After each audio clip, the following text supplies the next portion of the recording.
Good people, kembali lagi di Fakta 62. Pulau Kalimantan jadi rumah bagi suku Rimbang yang masih aktif berburu dan meramu. Suku Punan Batu namanya. Kita telusuri faktanya.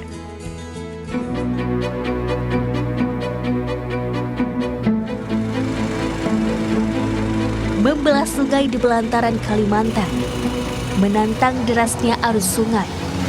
Untuk sampai ke kawasan Benau Sejauh, Kecamatan Tanjung Palas, Kabupaten Bulungan, Kalimantan Utara.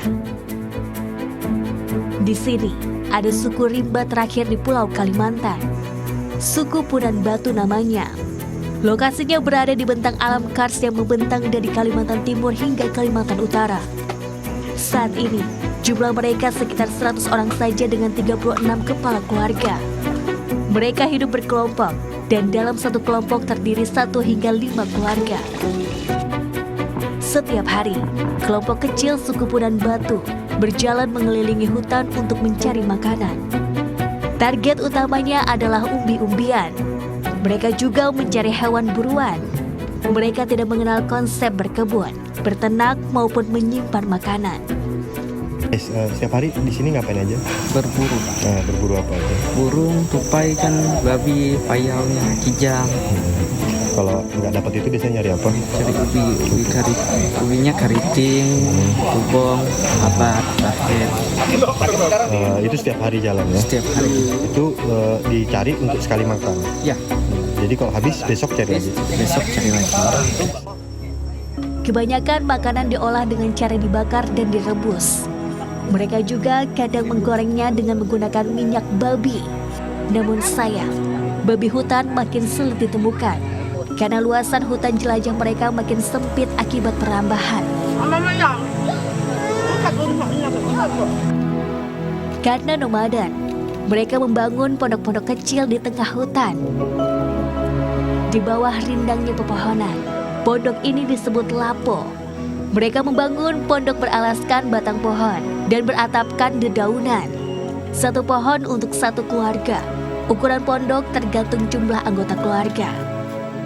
Terkait bagaimana aktivitas fisik mereka yang sangat luar biasa besar menurut saya, karena mereka pada saat mencari ubi atau berburu pun mereka bergerak, saya amati ya, mereka bergerak dari jam 8 pagi setelah sarapan seadanya ya, mereka makan ubi tadi sebagai sarapan, terus mereka bertebaran di dalam hutan untuk mencari sumber makanan dan kembali di sore hari pukul 4, pukul 5 sore. Pada musim tertentu, sebagian komunitas Punan Batu akan tinggal di dalam liang, di dalam goa. Suku Punan Batu tetap membangun pondokan tapi tanpa atap. Secara umum ada 3 lokasi utama suku ini tinggal. Di hutan tepi sungai, di tengah hutan belantara, dan liang kars. Mereka akan berpindah setiap 2 pekan. Perpindahan lokasi tergantung 2 hal. Pertama, sumber makanan terdekat. Kedua, kenyamanan.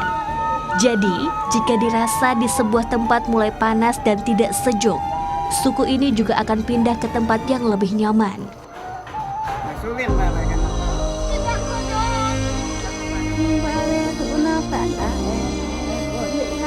Punan Batu Benau Sajau adalah potret kehidupan nenek moyang kita.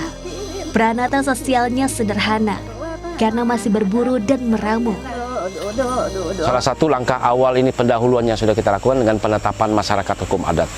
Nah, selanjutnya nanti ada perlindungan terhadap mereka dari berbagai, apakah itu aspek perlindungan dari bidang sosial, perlindungan terkait dengan teritorial yang ada di kawasan ini, nah, termasuk juga pendampingan dari pemerintah daerah terkait dengan kehidupan mereka di bidang kesehatan, di bidang pendidikan, maupun juga di dalam pemenuhan kebutuhan pangan.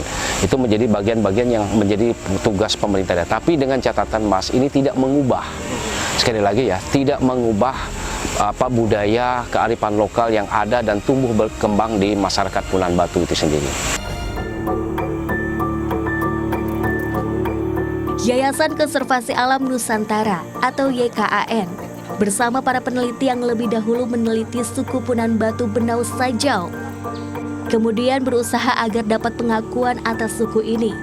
Dengan pengakuan, keberadaan mereka kemudian diakui sebagai bagian dari komunitas adat.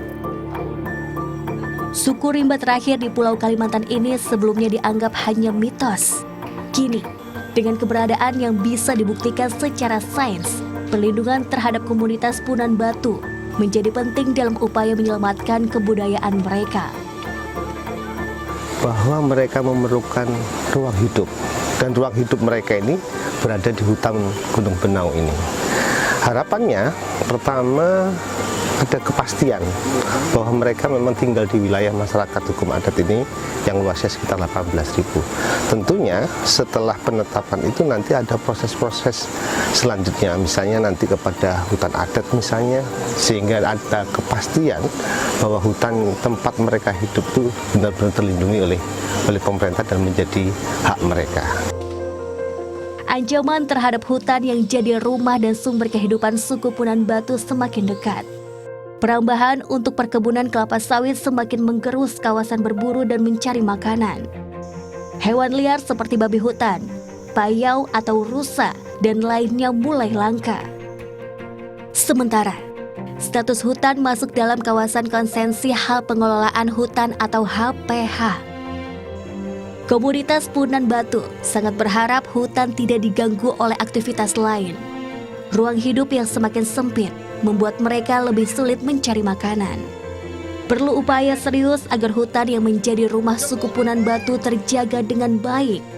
Penetapan kawasan jelajah mereka menjadi hutan adat dianggap menjadi solusi terbaik. Sayangnya, proses itu tidak bisa dilakukan pemerintah daerah. Kewenangan tersebut berada di tangan Kementerian Lingkungan Hidup. Awaludin Jalil melaporkan untuk NET.